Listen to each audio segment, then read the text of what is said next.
This should be. Hold on. It says for Ryan.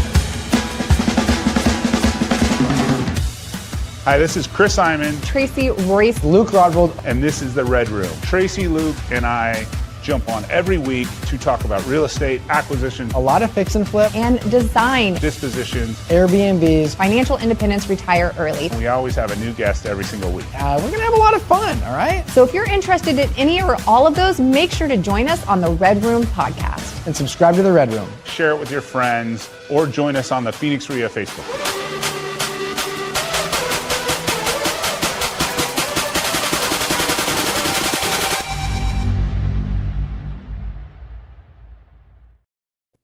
Voila. Clearly my VA has added our intro into I feel famous. What the heck? That's Come amazing. on, that was beautiful. We all need that hype. Let's go. Yeah, so I just hit the go live button and now we get a little intro. Wow. Heck yeah, boys. There we go. It's legit now. It's 100% legit after 117 episodes. By 200, you'll have on like a shirt that has, sleeves and. I wouldn't go that far, Tracy. Okay. Yeah. You're pushing it. So thanks everybody for jumping on. This is our weekly show, as always, as part of the Phoenix RIA, and then obviously on my YouTube channel and Luke's YouTube. Do you even look at your YouTube channel, Luke? I'm just curious. Absolutely, I do. So all the time. So today we have, we obviously talk about different stuff, and then, I'm actually in the middle. I'm going to admit my own faults. I'm in the middle of a sale. I did everything wrong on my own flip. So I just thought it was a good idea. So guy that's been in the business for 25 years just screws up. So I'm traveling back and forth to Florida. I just tell my contractor, hey, you're a good contractor. You do a decent job. Just go ahead and do this. And I didn't pick out the stuff in the showers. Like he put some checkered showers in the bottom of my shower. Tracy saw it last week. And just, so still, I'm in the business for 25 years. I get complacent and I could just flat make a mistake. And I've got a house listed, and I listed it in June prior to the pool being done. I just thought people would get some vision. I'm like, I don't want to list in September. So right. I didn't get a whole lot of action over the summer because the pool wasn't done. And then it sat there. And now I'm getting like people saying, this has been on for 180 days. You get those comments, and it just, and I got like 5 showings. I may actually get an offer today, but it's just a reminder that if you're not paying attention, you can screw up. Like you got to pay attention every single time. So that is very true. That's my about how I can be bad at this stuff. So, but talk about like how not to not pay attention. So. Yeah. No, and I appreciate the transparency, because even those of us that have been in the business, and all of us are doing flips, we have done flips. It's a part of our businesses, even if it's not the main thing that we do. We've all done it. And I'm sure each of us have some sort of horror story where it's just like, I just thought, followed by, some expensive or easy to have fixed mistake. But one of the things that, to your point, Chris, that people often overlook is, why am I even doing this? Why am I getting into flips? And a lot of people, because all of us have these conversations, I'm sure by virtue of you guys sharing it on social media and being who you are in the real estate investor community, people get excited about what they see you doing, and you make it look so easy, and you make all this money and see all the things. And so people are like, I want what, they're having. I want to do that too. And one of my questions is like, why would you put yourself through this if there's other options for you to make this sort of money? Or are you really prepared to do this? And if the answer is anything other than, I want to use this as a tool to get to financial freedom, or to buy a bunch of rentals, or invest in something else, it's really not an avenue. And I'm saying this as a flipper, that I really recommend that everyone get into, because it is so active, right? But it also is one of those things that if used as a tool to be able to get to financial freedom, please treat it, every single property, like a mini business. this is where systems and this is where having an agenda for those funds comes in beforehand. There's spreadsheets and systems and to follow on every single one. But most of us, at some point you're just like, I've done this. I don't need to do that. So that would be the big thing. I think a big thing on that, Tracy, that you said, is that it's getting it to that point, to where it can. I never want to ever say run itself, because we all know that never happens. But the beginning stages of building a flipping company are extremely difficult. One thing that I think that was very attractive in the flipping world to me when I was first getting into it, was that some of the guys that I did see that were flipping a lot of properties, they seemed to have a decent amount of free time. And what I've learned is that you absolutely can. I think that if you do it correctly, you can figure out ways to buy your time back, right? Yeah. And I think that that's kind of what it all comes down to, is can you get to that point if that's your goal? Everyone's got different goals. Some people have a goal to do one flip a year. Some people might want to do one flip every couple of years. Some people might want to do 20 flips at a time. And so I think that before you get into it, you should really sit down and kind of ask that question of, why am I doing this, or what is my goal, or what are my goals? Is it to just bring in more money so that it makes your life easier in general? Then if it is, then I don't think you need to be doing 20 flips at a time, right?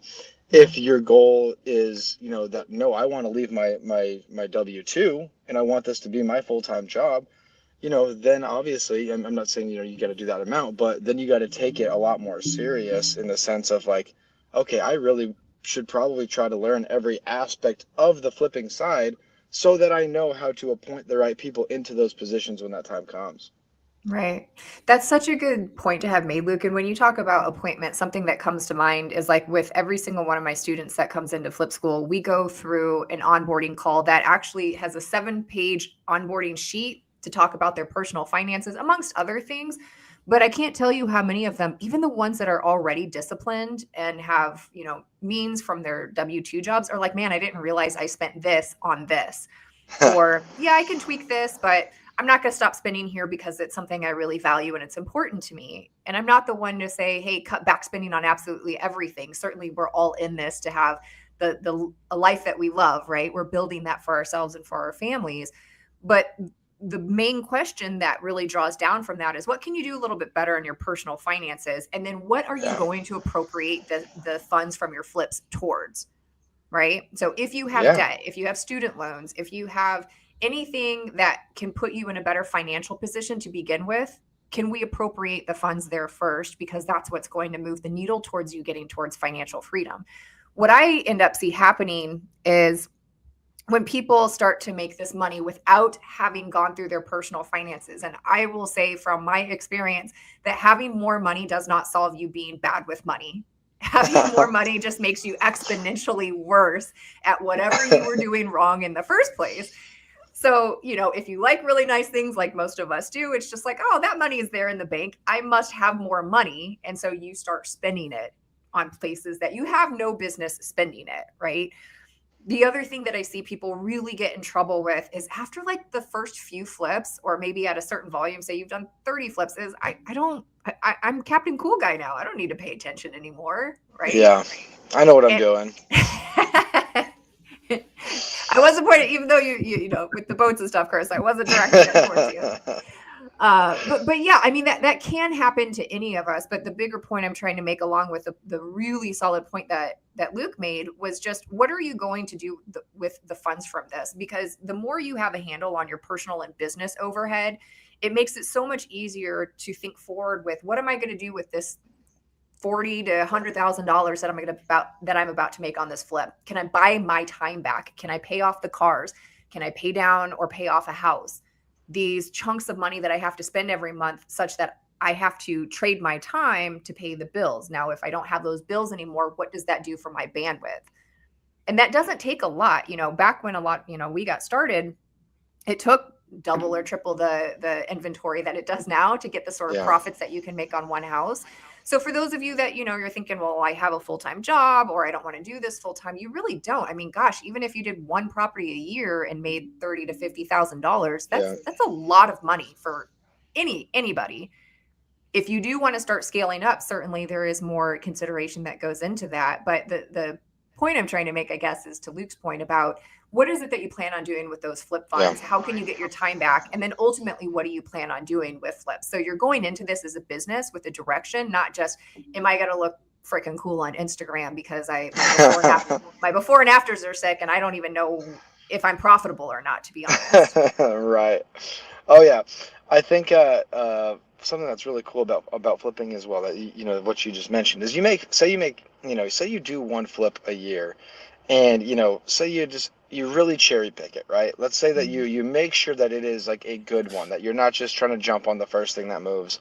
You really wait for one, you get some advice from or if you have a mentor or something, who says, yeah, I think this could be a good one for you. And then you kind of get some advice on how to run the flip and everything.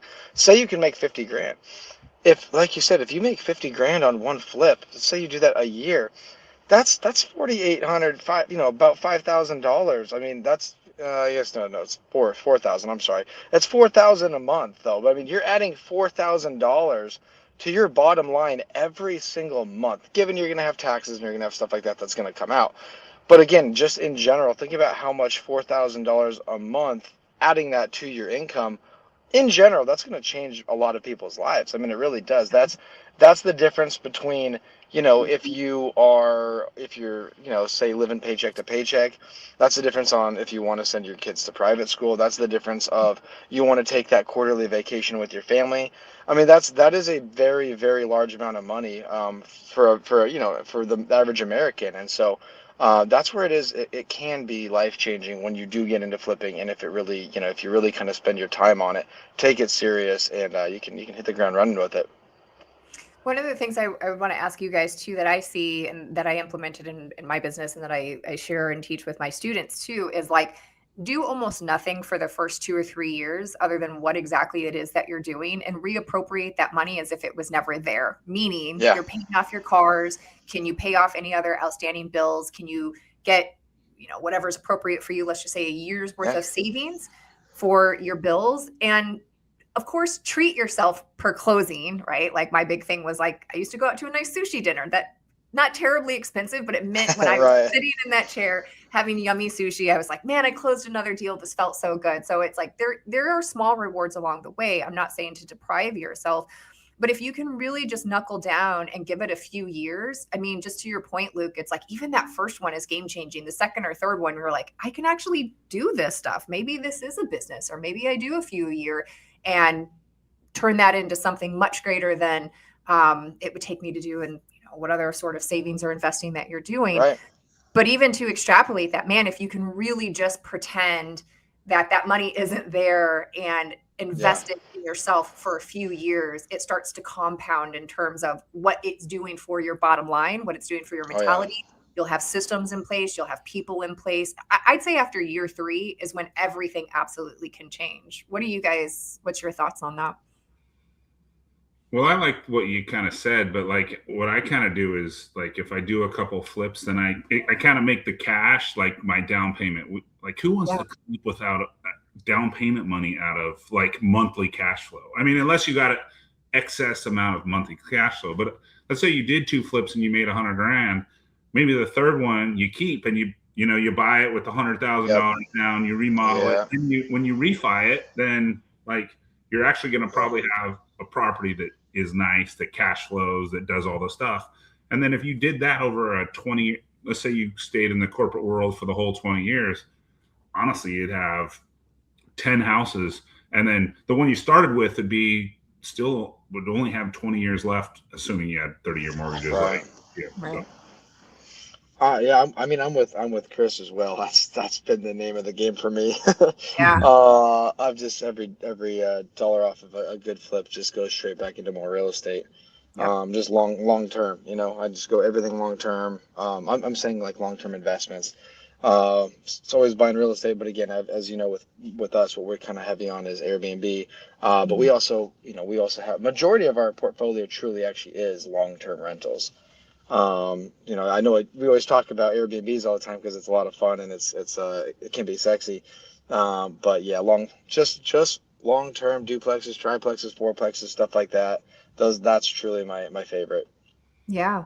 Yeah. And that's the exact same pattern that I followed as well. And the point of the 2 or 3 years is also just to say, like, can I just live kind of like I'm broke and not try to be flashy and just Yeah. reappropriate this towards, it depends. If you have a ton of debt, it's going to take you a lot longer. If you have a large family, and it's like you might want to have more savings in the bank. If you're single and you can hustle and just put all that back into real estate, it can happen sooner. I just like to sort of set a precedence of or suggestion to people like, hey, just give this stuff a couple years, keep reinvesting in yourself and into properties. And depending on what their personal finances are, the timelines can be different. But people want to be given the easy answer and like I want to see this happen overnight, not understanding, well, it takes a few years. It can take years to really start to see things be put in place. But man, if you just even buy one rental a year, like Chris said, or you buy, do a few flips a year and buy one rental, that's absolutely game changing. Again, I just want to go back to the point where people get egotistical about it. They're like, well, now I need that Rolex. Now I need to start spending on all this, not realizing that even if you've done 10 flips really well, if you go out of what your normal scope is, you can lose the majority of all of that. Or if you don't put it into something that's giving you your time back, like rentals or something else that gives you some sort of dividend, or wholesalers and agents as well, man, you can be a top producer, but what is that really doing for you being able to reach financial freedom? So, the whole thesis of Flip School is essentially like, what are you doing with this money that you're making from flips? Each one is a business. Extrapolate as much profit as you can, put out a really good product, but how are you building a life you love through flipping properties, even if it's just one at a time? Right. I love what Chris said too, is that, on your very first flip, you don't go put that into a rental property. Because the thing is that, the difference early on in the game of when you're getting started, the difference of having an extra 50 grand in your bank account and maybe being able to breathe quite a bit easier versus having that one rental property that's making you $250 a month. Right. You would much, much rather have that 50 grand in your account to let you continue to try to grow and to learn about what you're doing versus having, that, again, that $250. Okay, is it nice? Yes.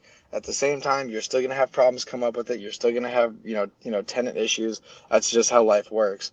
But I mean, again, like, just make sure that you're buying, make sure you're buying these rental properties once, in my opinion, once you're a little bit more comfortable. Right. No, another strategy I did, and I started out doing this a little bit when I was first getting started, but it was like the 2-year lease option, right? So you buy the rental property, then you sell it on a 2-year lease option, and you get like a decent down payment. I was getting like $5,000 to $7,000 down. You get maybe like $100 more in rent.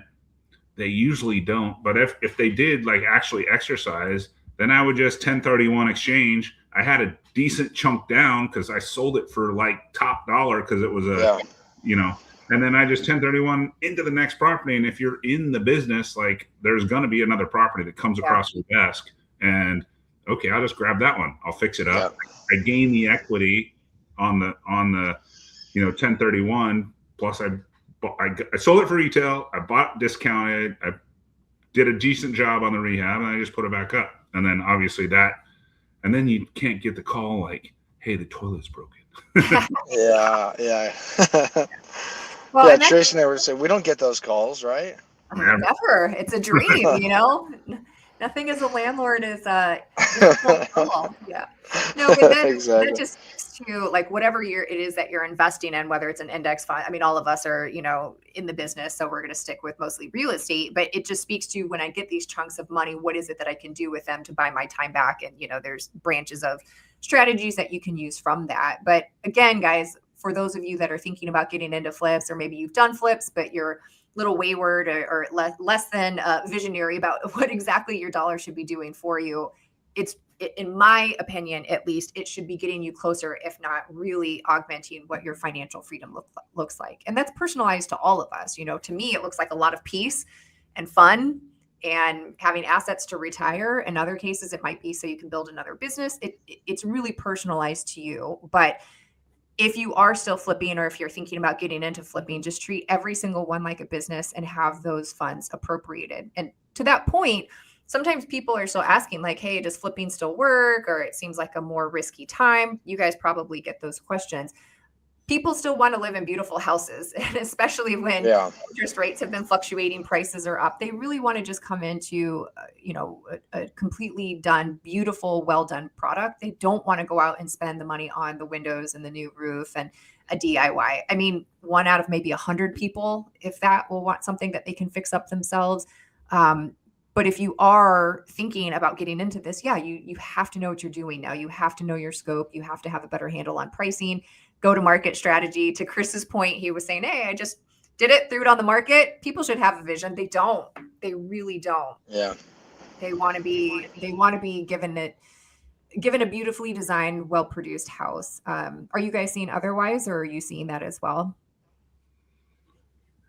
I mean, the luxury market's just on fire. So you're still getting away with just being complacent. But that middle market is definitely, like, I'm calling that 500 to $1 million. That definitely is. You better be good at what you're doing, because And with hard money, I was I kind of jumped on the bandwagon. I'm a bandwagon person when that whole HB 68 came out, so I had to put a post about it. Like, you have to pay 82% of as is fair market value to a homeowner. I mean, it's not going to pass, but I had to put a video about it just for entertainment value. But 82%, like 5% for 5% for hard money. Like, where are you going to ever get, like, you got to budget the profit. And one thing that I'm bad at, and I probably have only done it, I only do it on my new constructions, but spreadsheeting the budget, right? Like, really? Yeah, I'm terrible. I admit it. Like, I'll go, I'm Brandon Alter, like junior Brandon Alter. I'll go and I'll be like, yeah, I can do this one for 70, right? I love it. I get you there, Chris. I get you. It's harder. That's hilarious too. But actually, when you put it to the spreadsheet, hey, I got the closing costs. I got the upfront closing costs. I got the loan fee. I got the insurance, the power bill, all the stuff that you forget, and it's terrible. It all adds up. You better hope you don't have a roof issue in the middle of it where you weren't expecting that, because obviously, as we know, there's about 3 or 4 items that can completely tank your profits, and it's usually roof, AC, and obviously the biggest one, in my opinion, is foundation issues, because obviously foundation issues can be just next level. And then, to me, the other one that we get hit with in Prescott, where I do a lot of stuff, obviously, is septics. Septics that's one where if you don't do a full septic inspection and you don't have a good idea of what you're looking at ahead of time, you can get yourself in trouble. And I got myself in trouble a few times when I first got started in Prescott. But now that is a definite checklist item that if I don't hit that one, I just got a $27K price reduction on a property because I needed a new septic. And so I said, listen, I've put 7 of these in the last year, and that's what they're running. And they dropped the price $27K, so it paid for the entire septic. Oh, I thought you meant you had to do a price reduction, but you got the price reduction off. I got the price reduction because, like I said, after I got hit a couple times, I don't do that anymore now. Now I've got a pretty good idea. So. Yeah, absolutely. So for anyone listening that wants the spreadsheet that I use to be able to keep yourself honest, essentially, before you either make an offer or as you're thinking about making an offer on something, it's in my link underneath my bio, which is at Royce of Real Estate mostly on Instagram, but you can also go on my website. It's a free calculator. My students love it. Those of us in the school community also use it quite a bit. And it's one of those things like, oh, I think that the profit's there, until you really go through and see if it makes sense. And even if it doesn't make sense at first glance, you guys, it gives you the outline to be able to understand where would my offer need to be to have this make sense. There's a lot of inventory right now. So if you want to get into fix and flip and have something, try to go to market as soon as possible within the spring selling season, and you're out there looking around, just keep making offers. So use that spreadsheet to your advantage, and you don't have to do a ton. Just pick the good ones, right? Know what you're doing. And, doesn't have to be every single line item, but to Chris's point, a lot of us will go through, this will be about this. It's a little bit more refined than that. So if you'd like to have that spreadsheet, you can find it on my website. Yeah, And I what's mean, going honestly, if you're just getting started, one thing that I loved, and I think we've maybe talked about this at one point before, but one thing that I loved first getting started with flipping was that you can go like pretty low, low barrier in the sense of starting with like townhomes or condos. And the other thing that's really nice about starting with those, again, there's positives and negatives to each, right? The negatives are going to be that in general, because your price points are a little bit lower, you're probably not going to have any of those home runs. You know what I mean? You're not going to hit, you can hit very few home runs and triples and honestly even doubles on kind of condo purchases. They could be a lot of singles, but at the same time, they're typically pretty quick and pretty easy. As we know, you're never really responsible for roofs. You're never responsible for exterior maintenance. You're never responsible for exterior paint. A lot of them you're not even really responsible for, for possibly windows and underground plumbing and stuff like that. So I mean, those truly, truly are very cosmetic flips. Yeah. So I mean, if you are just getting started, those are not a bad idea, and it's like they're typically fairly safe as well. And maybe you only make 15 to 30K on one of those, but at the same time, if that's kind of getting your foot in the door and it's fairly safe and it's a low barrier of entry because they're 200 grand instead of 500 grand, it's kind of a good place to start. Yeah. Yeah. You're Yeah, not changing floor plans either a whole lot in those things. Right. Yeah, exactly. Yeah. It's very The true. only thing I've noticed is that inventory can be a little bit more tepid these days. There's been a lot more that's come to market, and a lot of For sure. HOAs are having assessments now, Yeah. and the financeability of them really Yes. depends on subdivision to subdivision. So yes, I really like the price points, but they have changed in terms of just that extra due diligence that I'm really encouraging my students to look out for now. Completely Yeah, agree. And they have but a certain amount of them have to be rentals versus owned, owner occupied stuff. Like certain HOAs do that. So no, trust me, totally get that. Like you said, assessments can hurt if you don't know. So yeah, but to your point though, Luke, I think the main thing on the first flip is you of course want to make it profitable, but what I see with a lot of my students is the fact that they're like scared stiff to begin with, like, oh yeah, my God, what if every single thing along the way goes wrong, and they're super stressed about it. And then once they do the first one, they're like, yeah, that did have stress, but I actually got through it. And oh my gosh, I have this 5-figure paycheck. Maybe I can do this. And it changes their outlook. So it's not so much about, in my opinion, the right. maximum profitability for the first one. Certainly, of Yeah, course, yeah. you want to have that, but the bigger thing that I've seen be the game changer is just the confidence level and Yeah. essentially understanding that you've proved to yourself you can do this. You had someone Right. next to you that has given you a system and some mentorship, and then Yep. going from there. 100%. I couldn't agree more. Yeah.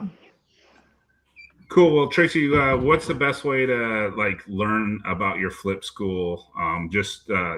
Just reach out to you directly, or just in case somebody wants to watch this and they want to start flipping houses and buy their first rental and all that fun stuff.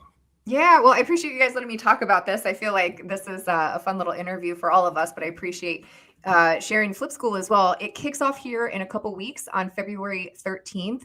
You can either go to my website, which is Royce of Real Estate. I'm most active on Instagram. So if you want to jump on a discovery call, see if Flip School is right for you, see what it entails, happy to do that with you as well. That's completely free. And you can find all of that information on my Instagram, which is also at Royce of Real Estate. Cool. Heck yeah. I love it. Cool. Thanks, guys. Well, thanks for jumping on. Of And course. we're not on next week, right? Because we're at the Open. We're at the Open. So the Open launches Tuesday. So should be a fun week in Phoenix, and then we'll be back the following week. I'm petitioning we do a live stream from the Open, but I'm. I mean, we'll all be there on Tuesday. We could definitely try it. I know. I don't know if we want to have a captive audience for that, but Absolutely, let's do it. I think the audience would be very interested to see us in our natural habitats. What's the topic du jour? Yeah. All right, guys. Thanks for jumping on. Of course. We'll see you Thanks, guys. Hey, thanks for watching that episode. And this is the start of your real estate journey. There's over 100 episodes and a bunch of playlists. And please hit subscribe before you move on to the next video.